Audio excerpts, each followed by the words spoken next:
The Sky's Gray by Ernest J. Gaines. Part 1. Gonna be coming in a few minutes, coming round that bend down there full speed. And I'm gonna get out my handkerchief and wave it down, and we gonna get on it and go. I keep on looking for it, but Mama don't look that way no more. She's looking down the road where we just come from. It's a long old road, and far as you can see, you don't see nothing but gravel. You got dry weeds on both sides, and you got trees on both sides, and fences on both sides too. And you got cows in the pastures, and they standing close together. And when we was coming out here to catch the bus, I seen the smoke coming out of the cows' noses. I look at my mama, and I know what she's thinking. I've been with Mama so much, just me and her. I know what she's thinking all the time. Right now it's home, Auntie and them. She's thinking if they got enough wood, if she left enough there to keep them warm till we get back. She's thinking about the hog, if he'd go and get out, and if Ty and Val be able to get him back in. She always worry like that when she leaves the house. She don't worry too much if she leaves me there with the smaller ones, because she know I'm going to look after them and look after Auntie and everything else. I'm the oldest, and she says I'm the man. I look at my mama, and I love my mama. She's wearing that black coat and that black hat, and she's looking sad. I love my mama, and I want to put my arm around her and tell her, but I'm not supposed to do that. She say that's weakness, and that's crybaby stuff, and she don't want no crybaby around her. She don't want you to be scared either, because Ty's scared of ghosts, and she's always whipping him. I'm scared of the dark too, but I make tend I ain't. I make tend I ain't because I'm the oldest, and I gotta set a good sample for the rest. I can't ever be scared, and I can't ever cry, and that's why I never said nothing about my teeth. It's been hurting me close to a month now, but I never said it. I didn't say it because I didn't want to act like a crybaby, and because I know we didn't have enough money to go have it pulled. But Lord, it been hurting me. And look like it wouldn't start till at night when you was trying to get yourself a little sleep. Then soon's you shut your eyes, Lord, look it go right down to your heartstring. Hurtin', huh? Ty'd say. I'd shake my head, but I wouldn't open my mouth for nothing. You open your mouth and you let that wind in, and it'd almost kill you. I'd just lay there and listen to them snore. Ty there, right side me, and Auntie and Val over by the fireplace. Val younger than me and Ty, and he sleeps with Auntie. Mama sleeps around the other side with Louie and Walker. I'd just lay there and listen to them, and listen to that wind out there, and listen to that fire in the fireplace. Sometimes it stopped long enough to let me get a little rest. Sometimes it just hurt. Lord have mercy. Part 2. Auntie knowed it was hurting me. I didn't tell nobody but Ty, 'cause we was buddies, and he ain't gonna tell nobody. But some kind of way Auntie found out. When she asked me, I told her no, nothing was wrong. But she knowed it all the time. She told me to mash up a piece of aspirin and wrap it in some cotton and jug it down in that hole. I did it, but it didn't do no good. It stopped for a little while and started right back again. Auntie wanted to tell Mama, but I told her, because I knowed we didn't have any money, and it was just going to make her mad again. So Auntie told Monsieur Bayonne, and Monsieur Bayonne came over to the house and told me to kneel down beside him on the fireplace. He put his fingers in his mouth and made the sign of the cross on my jaw. The tip of Monsieur Bayonne's finger is some hard, because he's always playing on that guitar. If we sit outside at night, we can always hear Monsieur Bayonne playing on his guitar. Sometimes we leave him out there playing on the guitar. Monsieur Bayonne made the sign of the cross over and over on my jaw, but that didn't do no good. Even when he prayed, he told me to pray some too. That tooth still hurt me. How you feeling? He say. Same, I say. He kept on praying and making the sign of the cross. I kept on praying too. Still hurtin'? He say. Yes, sir. Monsieur Bayonne mashed harder and harder on my jaw. He mashed so hard he almost punched me over on Ty. But then he stopped. What kind of prayers you praying, boy? He say. Baptist, I say. Well, I'll be. No wonder that tooth's still killing him. I'm going one way and he pulling the other. Boy, you don't know any Catholic prayers? I know Hail Mary, I say. Then you better start saying it. Yes, sir.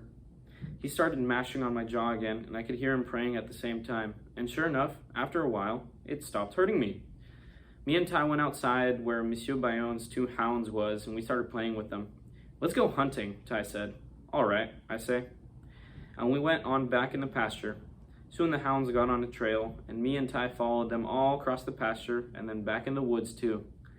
And then they concerned this little old rabbit and killed him, and me and Ty made them get back, and we picked up the rabbit and started on back home. But my tooth had started hurting again. It was hurting me plenty now, but I wouldn't tell Monsieur Bayonne. That night I didn't sleep a bit, and the first thing in the morning Auntie told me to go back and let Monsieur Bayonne pray over me some more. Monsieur Bayonne was in his kitchen making coffee when I got there. Soon as he seen me, he knowed what was wrong. "All right, kneel down there beside that stove," he say, "and this time make sure you pray Catholic. I don't know nothing about that Baptist, and I don't know what to know nothing about him." Part 3. Last night, Mama say, "Tomorrow we go into town." "It ain't hurting me no more," I say. "I can eat anything on it." "Tomorrow we go into town," she say. After she finished eating, she got up and went to bed. She always go to bed early now, for Daddy went in the army, and she used to stay up late. All of us sitting on the gallery around the fire, but now look like as soon as she's finished eating, she go to bed. This morning when I woke up, her and Auntie was standing for the fireplace. She says, "Enough to get there and back, $1.50 to have it pulled, 25 for me to go, 25 for him. 25 for me to come back, 25 for him. 50 cents left.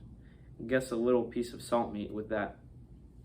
"Sure can use it," Auntie say. "White beans and no salt meat ain't white beans."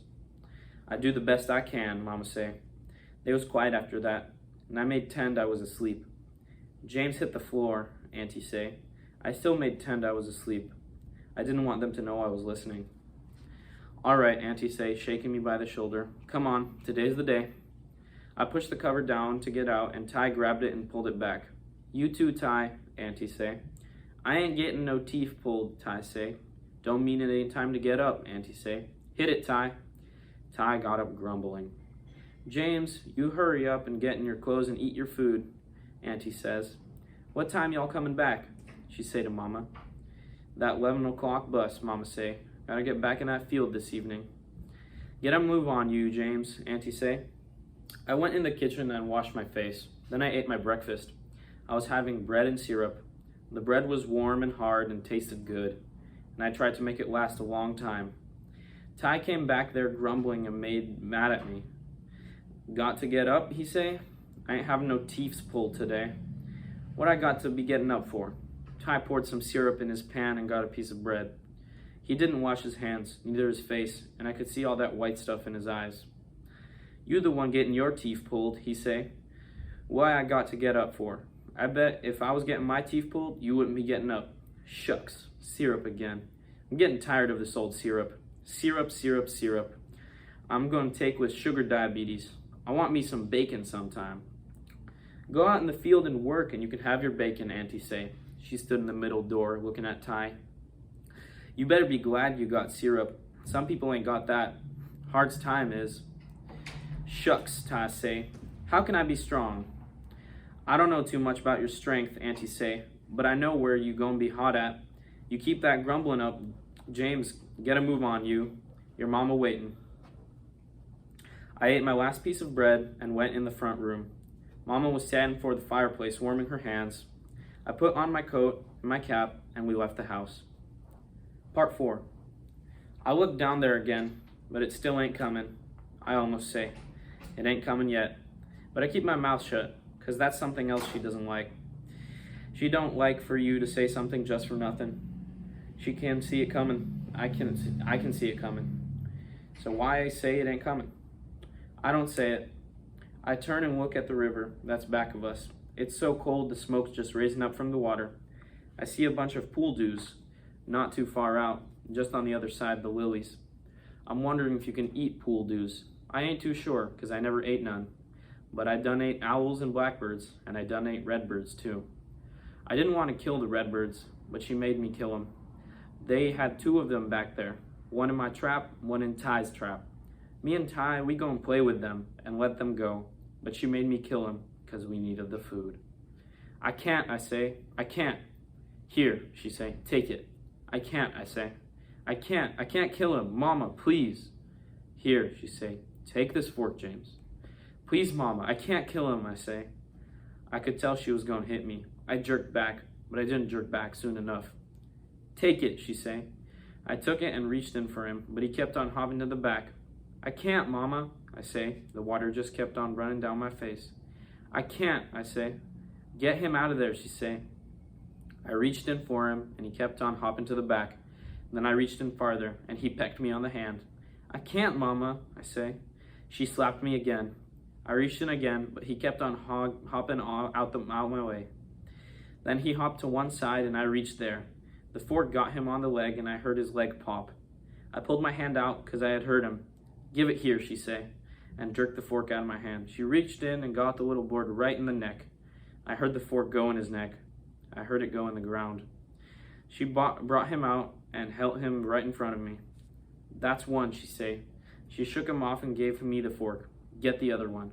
"I can't, Mama," I say. "I'll do anything, but don't make me do that."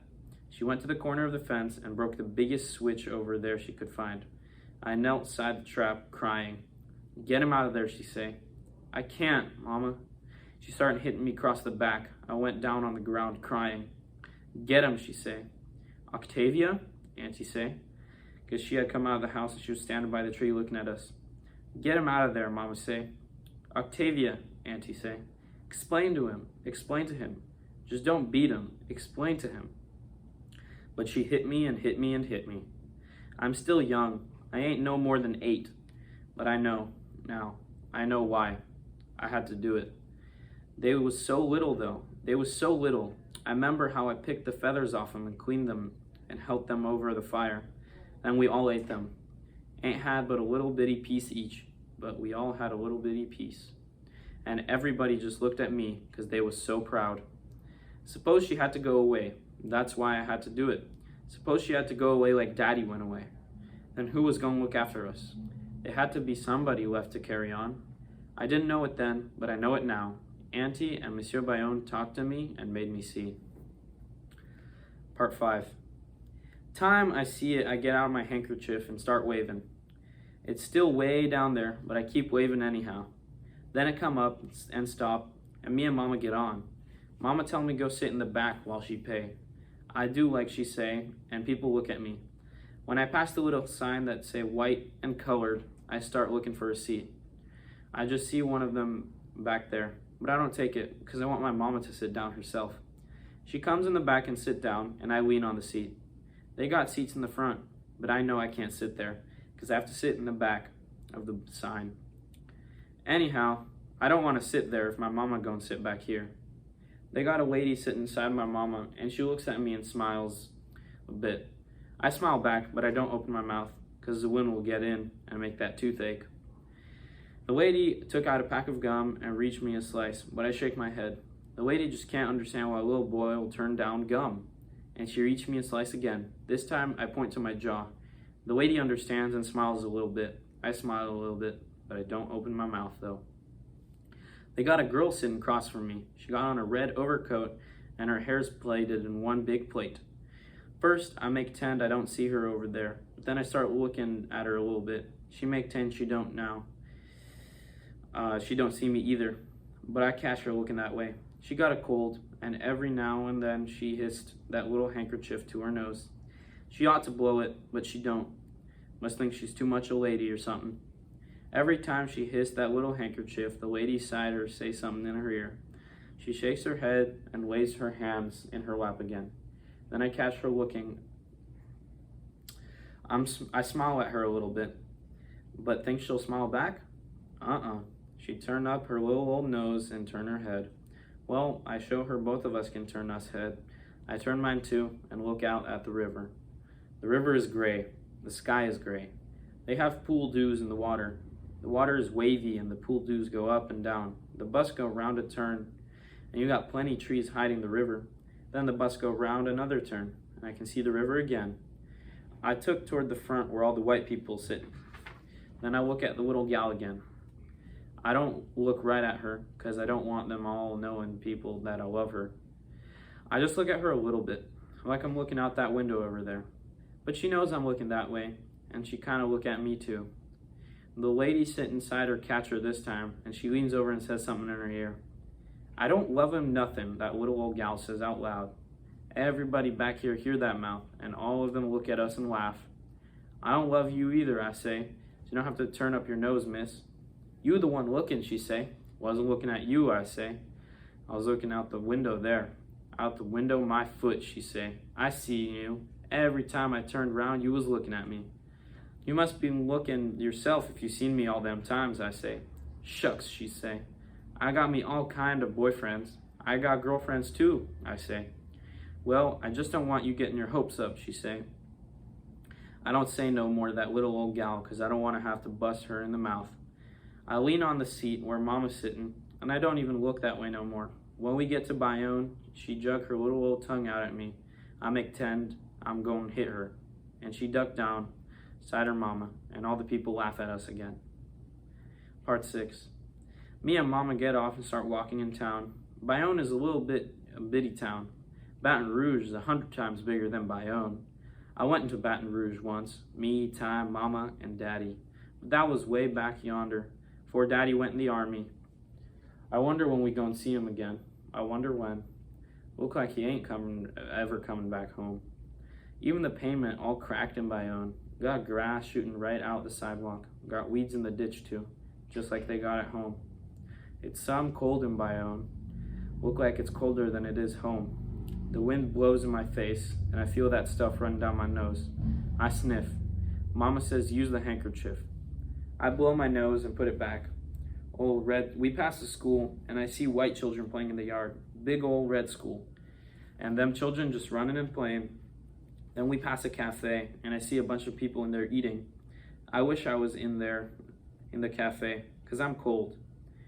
Mama tells me to keep my eyes in front where they belong. We pass stores that's got dummies, we pass another cafe, and then we pass a shoe shop, and that bald man in there fixing on a shoe. I look at him, and I butt into that white lady. Mama jerks me in front of and tells me to stay there. We come up to the courthouse, and I see the flag waving there. This flag ain't like the one we got at school. This one here ain't got but a handful of stars. One at school got a big pile of stars, one for every state. We pass it and we turn, and there it is, the dentist office. Me and Mama go in, and they got people sitting everywhere you look. They even got a little boy in there younger than me. Me and Mama sit on that bench, and a white lady come in there and ask me what my name is. Mama tells her, and the white lady goes on back. Then I hear somebody hollering in there. Soon's that little boy hear him to make him hush up, but he ain't thinking about his mama. The man that was hollering there comes out holding his jaw. He's a big old man, and he's wearing overalls and a jumper. Got it, huh? Another man asks him. The man shakes his head, don't want to open his mouth. Man, I thought they was gonna killing you in there, the other man says, hollering like a pig under a gate. The man don't say nothing, he just heads for the door, and the other man follows. John Lee, the white lady says, John Lee Williams. The little boy jugs his head down in his mama's lap and holler more now. His mama tells him go with the nurse, but he ain't thinking about his mama. His mama tells him again, but he don't even hear her. His mama picks him up and takes him in there, and even when the white lady shuts the door, I can still hear little old John Lee. I often wonder why the ward let a child like that suffer, a lady says to my mama. The lady's sitting right in front of us on another bench. She's got on a white dress and a black sweater. She must be a nurse or something, herself, I reckon. Not us to question, the man says. Sometimes I don't know if we shouldn't, the lady says. I know definitely we shouldn't, the man says. The man looked like a preacher. He's big and fat. He's got on a black suit. He's got a gold chain, too. Why, the lady says. Why anything, the preacher says. Yes, the lady says. Why anything? Not us to question, the preacher says. The lady looks at the preacher a little while and looks at Mama again. And look like it's the poor who suffers the most, she says. I don't understand it. Best not to even try, the preacher says. He works in mysterious wonders to perform. Right then, little John Lee bust out hollering, and everybody turned their head to listen. He's not a good dentist, the lady says. Dr. Robillard is much better, but more expensive. That's why most of the colored people come here. The white people go to Dr. Robillard. Y'all from Bayonne? Down the river, my mama says. And that's all she can go and say, 'cause she don't talk much. But the lady keeps on looking at her, and so she says, near Morgan. I see, the lady says. Part 7. That's the trouble with the black people in this country today, somebody else says. This one here is sitting on the same side me and Mama's sitting, and he's kind of sitting in front of that preacher. He looks like a teacher or somebody that goes to college. He's got on a suit, he's got a book, and that he's been reading. We don't question exactly. He says, we should question and question and question everything. The preacher just looks at him a long time. He done put a toothpick or something in his mouth, and he just keep on turning it and turning it. You can see he don't like that boy with that book. Maybe you can explain what you mean, he says. I said what I meant, the boy says. Question everything. Every stripe, every star, every word spoken, everything. Appears to me that this young lady and I was talking about God, young man, the preacher says. Question him too, the boy says. Wait, the preacher says. Wait now. You heard me right, the boy says. His existence as well as everything else. Everything. The preacher just looks across the room at the boy. You can see he's getting madder and madder. But mad or no mad, the boy ain't thinking about him. He looks at the preacher just hard as the preacher looking at him. Is that what they come into, the preacher says? Is that what we educating them for? You're not educating me, the boy says. I wash dishes that night so that I can go to school in the day. So even the words you spoke need questioning. The preacher just looks at him and shakes his head. When I come in this room and seeing you there with your book, I said to myself, there's an intelligent man. How wrong a person can be. Show me one reason to believe in the existence of God, the boy says. My heart tells me, the preacher says. My heart tells me, the boy says. My heart tells me, sure, my heart tells me. And as long as you listen to what your heart tells you, you'll only have what the white man gives you and nothing more. Me, I don't want to listen to my heart. The purpose of the heart is to pump blood throughout the body and nothing else. Who's your pa, boy, the preacher says. Why? Who is he? He's dead. And your mom? She's in Charity Hospital with pneumonia, half killed herself working for nothing. And because he's dead and she's sick, you mad at the world? I'm not mad at the world. I'm questioning the world. I'm questioning it with cold logic, sir. And what do words like freedom, liberty, God, white, color mean? I want to know. That's why you are sending us to school, to read and to ask questions. And because we ask these questions, you call us mad? No, sir. It is not us who are mad. You keep saying us. Us. Yes, us. I'm not alone. The preacher just shakes his head. Then he looks at everybody in the room. Everybody. Some of the people look down at the floor, keep from looking at him. I kind of look away myself, but soon as I know he done turned his head, I look that way again. I'm sorry for you, boy, he says to the boy. Why? The boy says. Why not be sorry for yourself? Why are you so much better off than I am? Why aren't you sorry for these other people in here? Why not be sorry for the lady who had dragged her child into the dentist's office? Why not be sorry for the lady sitting on the bench over there? Be sorry for them, not for me. Some way or other, I'm gonna make it. No, I'm sorry for you, the preacher says. Of course, the boy says, nodding his head. You're sorry for me because I rocked that pillar you're leaning on. You can't ever rock the pillar I'm leaning on, young man. It's stronger than anything man can ever do. You believe in God because a man told you to believe in God, the boy says. A white man told you to believe in God. And why? To keep you ignorant so he can keep his feet on your neck. So now we, the ignorant, the preacher says? Yes, the boy says. Yes. And he opens his book again. The preacher just looks at him sitting there. The boy done forgot all about him.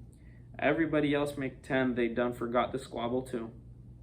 Then I see that the preacher getting up real slow. Preacher's getting a great big old man, and he got to brace himself to get up. He comes over where the boy's sitting. He just stands there a little while looking down at him, but the boy don't raise his head. Get up, boy, preacher says. The boy looks up at him, then he shuts his book real slow and stands up. Preacher just hauls back and hit him in the face. The boy falls back against the wall, but he straightens himself up and looks right back at the preacher. You forgot the other cheek, he says. The preacher hauls back and hit him again on the other side, but this time the boy braces himself and doesn't fall. That hasn't changed a thing, he says. The preacher just looks at the boy. The preacher's breathing real hard, like he just ran up a big hill.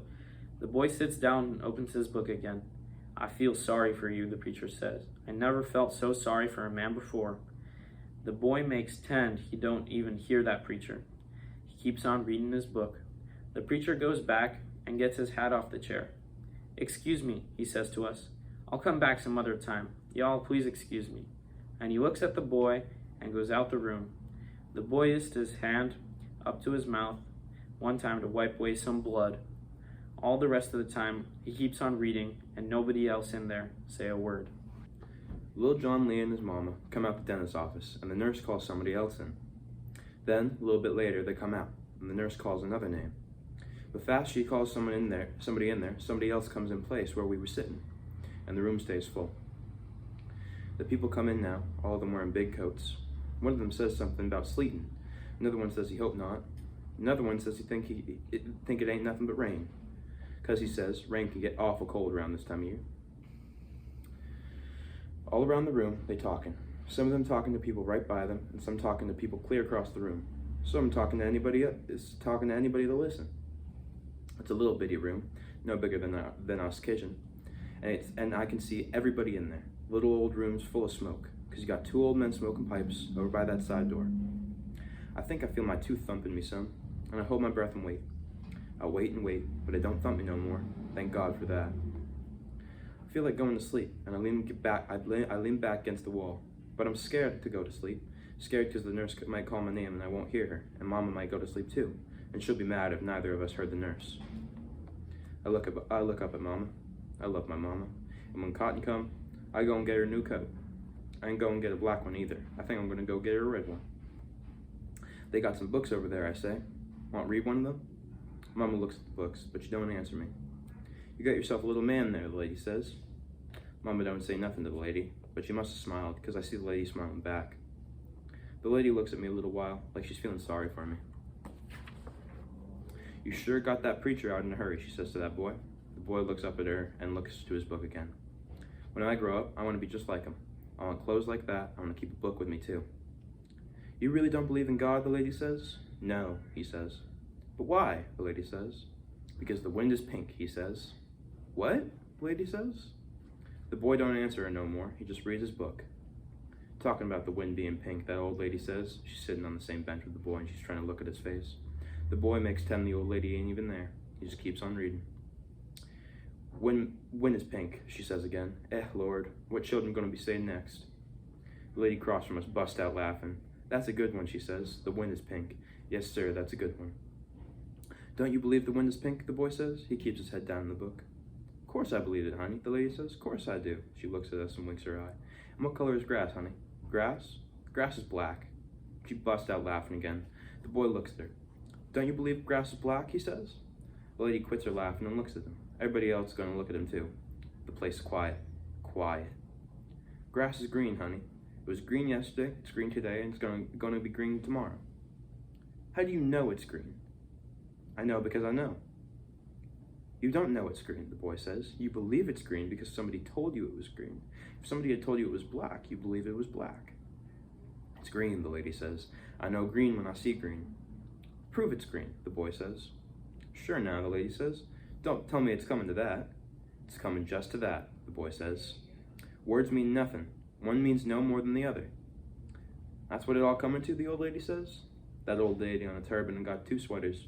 She got a green sweater under a black sweater, and I can see the green sweater because some of the buttons on the other sweater's missing. Yes, ma'am, the boy says. Words mean nothing. Action is the only thing. Doing, that's the only thing. Other words. You want the Lord to come down here and show himself to you? She says. Exactly, ma'am, he says. You don't mean that, I'm sure, she says. I do, ma'am, he says. Done, geez, the lady says, shaking her head.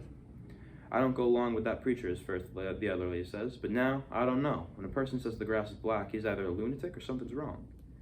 Prove to me that it's green, the boy says. It's green because the people say it's green. It's those same people say we're citizens of these United States, the boy says. I think I'm a citizen, the lady says. Citizens have certain rights, the boy says. Name one right that you have, one right granted by the Constitution that you can exercise in Bayonne. The lady don't answer him. She just looks at him like she don't know what he's talking about. I don't know. Things changing, she says. Things changing because some black men have begun to think with their brains and not their hearts, the boy says. You trying to say these people don't believe in God? I'm sure some of them do, maybe most of them do, but they don't believe that God is going to touch these white people's hearts and change things tomorrow. Things change through action, but not the other way. Everybody sit quiet and look at the boy. Nobody says a thing. Then the lady across the room from me and Mama just shakes her head.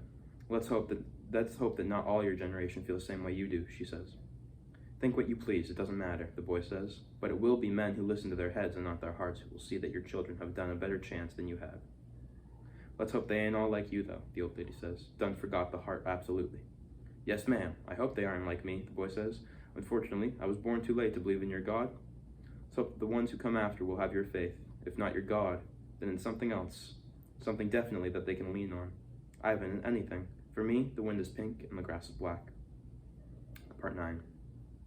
The nurse comes in the room where we're all sitting and waiting and says the doctor won't take no more patients till 1 o'clock this evening. My mama jumps off the bench and goes up to the white lady. Nurse, I have to go back to the field this evening, she says. The doctor is treating his last patient now, the nurse says. 1 o'clock this evening. Can I please speak to the doctor? The mama says. I'm his nurse, the lady says. My little boy's sick, my mama says. Right now his tooth almost gonna kill him. The nurse looks at me. She's trying to make up her mind to let me come in. I look at her real pitiful. The tooth ain't hurting me at all, but mama says it is, so I gotta make 10 for her sake. This evening, the nurse says, and goes back in the office. Don't feel dejected, honey, the lady says to mama. I've been around them a long time and take you when they want to. If you was white, that's something else, but we the wrong color. Mama don't say nothing to the lady, and me and her go outside and stand against the wall. It's cold out there. I can feel that wind going through my coat. Some of the other people come out of the room and go walking the street. Me and Mama stand there a little while and we start walking. I don't know where we're going, but when we come to the other street, we just stand there. You don't have to make water, do you? Mama says. No, ma'am, I say. We go on the street, walking real slow. I can tell Mama don't know where she's going. When we come to a store and we stand there and look at the dummies, I look at the little boy wearing the brown overcoat. He's got on brown shoes, too. I look at my old shoes and look at his again. You wait till the summer, I say. Me and Mama walk away. We come up to another store and we stop and look at them dummies, too. Then we go on again. We pass a calf where the white people are in there eating.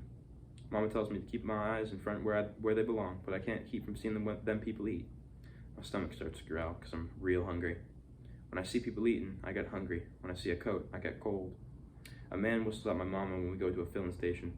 She makes 10 she don't see him. I look back and feel like hitting him in the mouth. If I was bigger, I say, if I was bigger, you'd see. We keep on going. I'm getting colder and colder, but I don't say nothing. I feel that stuff running down my nose and I sniff. That rag, Mama says. I get it out and wipe my nose. I'm getting cold all over now. My face, my hands, my feet, everything. We pass another little calf, but this isn't for white people too. We can't go in there either, so we just walk. I'm so cold now, I'm about ready to say it. If I knowed where we was going, I wouldn't be so cold, but I don't know where we're going. We go, we go, we go. We walk clean out of Bayonne, then we cross the street. We come back. Same thing I seen when we got off the bus this morning. Same old trees, same old walk, same old weeds, same old crack pave, same old everything. I sniff again. That rag, Mama says. I wipe my nose real fast and jug that handkerchief back in my pocket. For my hand get too cold. I raise my head and I can see David's hardware store. When we come up to it, we go in. I don't know why, but I'm glad. It's warm in there. It's so warm in here that you don't even want to leave.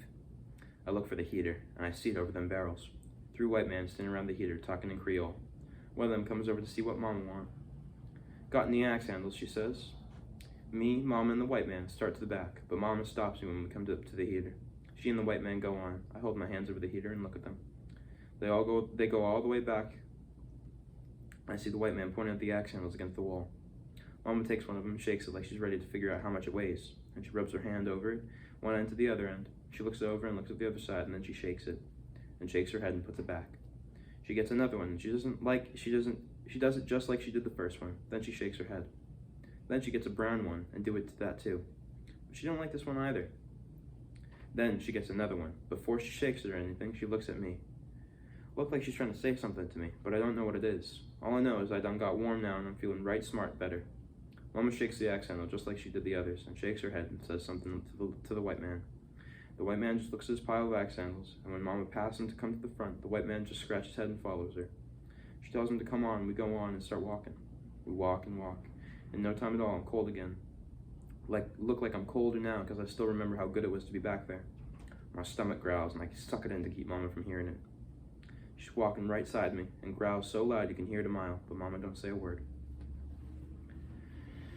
Part 10. When we come up to the courthouse, I look at the clock. It's got 11:45. I mean, we got an hour and a quarter to get there here in the cold. We go and stand inside the building. Something hits my cap and I look up at the sky. Sleet's falling. I look at Mom standing there on the closed side of her, but she don't like that.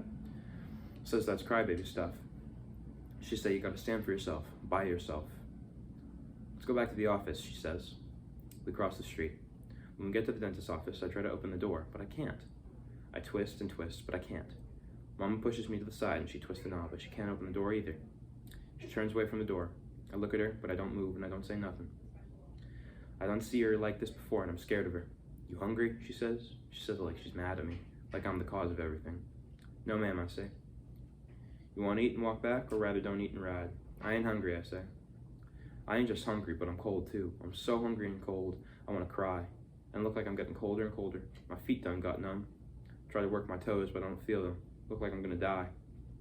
Look like I'm gonna stand right there and freeze to death. I think about home. Think about Val and Auntie and Ty and Lewis and Walker. It's about 12 o'clock and I know they eating dinner. I can hear Ty making jokes. He done forgot about getting up this early, and right now he's probably making jokes. I was trying to make somebody laugh. I was just right there listening to him, give anything in the world if I was home around the fire. Come on, Mama says. We start walking again. My feet so numb I can hardly feel them. We turn the corner and go back to up the street. The clock on the courthouse starts hitting for 12. The sleet's coming down plenty now. They hit the pave and bounce like rice. Oh Lord, I pray. Don't let me die, Lord. Part 11. Now I know where we're going. We're going back to the town where the colored people eat. I don't care if I don't eat. I've been hungry before and I can't stand it. But I can't stand being in the cold. I can see we go and have a long walk. It's about a mile down there, but I don't mind. I know when I get there, I'm gonna warm myself up. I think I can hold out. My hands numb in my pockets and my feet feel numb too. But if I keep moving, I can hold out. Just don't stop no more, that's all. The sky's gray, the sleet keeps on falling like rain. Now plenty. I can hear it hitting the pave. I can see it bouncing. Sometimes it bounces 2 times before it settles.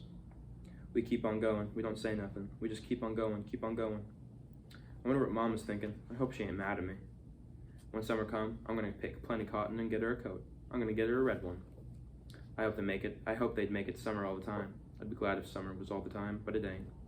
We gotta have winter too, Lord. I hate the winter. I guess everybody hates the winter. I don't sniff this time. I get out my handkerchief and wipe my nose. My hand's so cold and I can hardly hold the handkerchief. I think we're getting close, but we ain't there yet. I wonder where everybody is. Can't see a soul but us. Looks like we're the only 2 people moving around today. Must be too cold for the rest of the people to move around in. I can hear my teeth. I hope they don't knock together too hard and make the bad one hurt. Lord, that's all I need for the bad one to start off. I hear a church bell somewhere, but today ain't Sunday. It must be ringing for a funeral or something. I wonder what they're doing at home. They must be eating. Monsieur Bayonne might be there with his guitar. One day, Ty played with Monsieur Bayonne's guitar and broke one of the strings. Monsieur Bayonne was so mad with Ty, he said Ty wasn't going to ever mount nothing.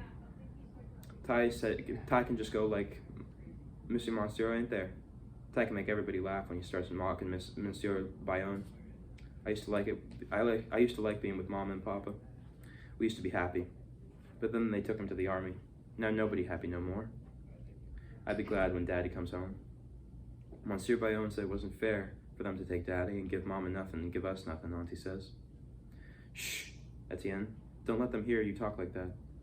Monsieur Bayonne says, it's God's truth. What they given his children. They have to walk 3.5 miles to go to school, hot or cold. That's anything to give for a pa? She got to work in the field, rain or shine, just to make ends meet. That's anything to give for a husband, Auntie say. Shh, Etienne, shh. Yes, you're right, Monsieur Bayonne say. Best don't say it in front of them now, but one day they gonna find out. One day. Yes, I suppose so, Auntie says. Then what? Rosemary? Monsieur Bayonne say. I don't know, Etienne, Auntie say. All we can do is us job, and leave everything else in his hand. We get closer now. We're getting closer. I can see the railroad tracks. We cross the tracks, and now I see the cafe. Just gotta get in there, I say. Just gotta get in there. Already, I'm starting to feel a little bit better. Part 12. We go in. Ah, it's good. I look for the heater there against the wall. One of them little brown ones. I just stand there and hold my hands over it. I can't open my hands too wide because they almost freeze. Mom was standing right there beside me. She done unbuttoned her coat. Smoke rises out the coat and the coat smells like a wet dog. I move to the side so Mama can have more room. She opens out her hands and rubs them together. I rub mine too. because this keeps you from hurting. If you let them warm too fast, they hurt you, sure. But if you let them warm just a little bit at a time, you can keep rubbing them. They'd be all right every time. They got 2 more people in the calf, a lady at the back of the counter and the man on the side of the counter. They keep watching us ever since we come in. Mama gets out the handkerchief and count up the money. Both of us know how much money she's got. $3. No, she ain't got $3 because she had to pay us way here. She ain't got but $2 and half left. $1.50 to get my tooth pulled, 50 cents to get us back, 50 cents worth of salt meat. She stirs the money around in her fingers. Most of the money is change because I hear it rumbling together. She stirs it, and she looks at the door. It's still sleeting. I can hear it hitting against the wall like rice. I ain't hungry, Mama, I say. Go to pay them something for the heat, she says. She takes a quarter out the handkerchief and ties the handkerchief up again. She looks over her shoulder at the people, but they still don't move. I hope she don't spend the money. I want her to spend it on me. I'm hungry. I'm almost starving. I'm so hungry. But I don't want her spending the money on me. She flips the quarter over like she's thinking. She's been thinking about us walking home. Lord, I sure don't want to walk home. If I thought it'd do anything to say something, I'd say it. But Mama makes up her own mind about things. She turns away from the heater right fast, like she better hurry and spend the quarter before she changes her mind. I watch her go toward the counter. The man and the lady look at her too. She tells the lady something, and the lady walks away. The man keeps on looking at her. Her back's turned to the man, but she don't know he's standing there. The lady puts some cakes and milk on the glass of milk on the counter. Then she pours a cup of coffee and sets it aside to the other stuff. Mama pays her for the things, and they come on where I'm standing. She tells me to sit against the table. The milk and the cakes for me. The coffee's for Mama. I eat slowly and look at her. She's looking outside at the sleet. She's looking real sad. I say to myself, I'm going to make up all this one day. You'll see, one day I'm going to make all this up. I want to say it now. I want to tell her how I feel right now. But Mama don't like us to talk like that. I can't eat all this, I say. They ain't got but just 3 old cakes here. I'm so hungry right now, the Lord knows I can eat 100 times 3. But I want Mama to have one. Mama don't even look my way. I know she's hungry. She knows I want it. I let it stay there a little while, and I get it, and I eat it. I eat just on my front teeth, though, because if cake touched that back tooth, I know what'll happen. Thank God it hurt me at all today. I finish eating and see the man go to the jukebox. He drops a nickel in it, and he stands there a little while looking at the record. Mama tells me to keep my eyes in front where they belong. I turn my head like she say, but then I hear the man coming towards us. Dance, pretty, he says.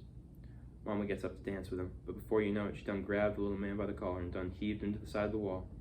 He hit the wall so hard, stopped the jukebox from playing. Some pimp, the lady at the back counter says. Some pimp. Little man jumps off the floor and starts towards my Mama. Before you know it, Mom done spring her open knife and she's waiting for him. Come on, she says. Come on. I'll gut you from the navel to your throat. Come on. I go up to the little man, hit him, but Mama makes me come and stand beside her. Little man looks at me and Mama and goes back on the counter. Some pimp, the lady on the counter says. Some pimp. She starts laughing and pointing at the little man. Yes, sir, you a pimp, all right? Yes, sirree. Part 13. Fasten that coat. Let's go, Mama says.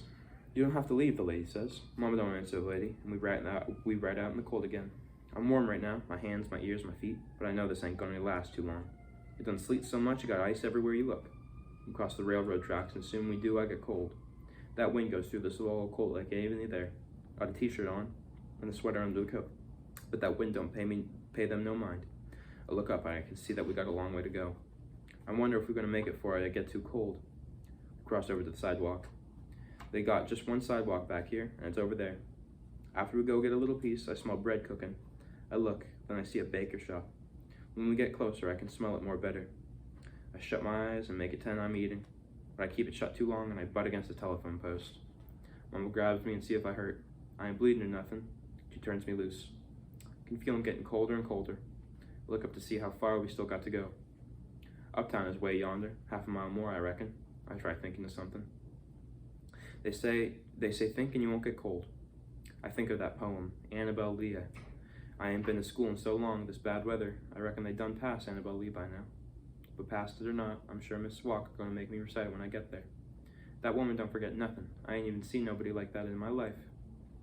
I'm still getting cold. Annabel Lee, or no Annabel Lee, I'm still getting cold. But I can see we getting closer. We getting there gradually. As soon as we turn the cover, I see a little old white lady in the front of us. She's the only lady on the street.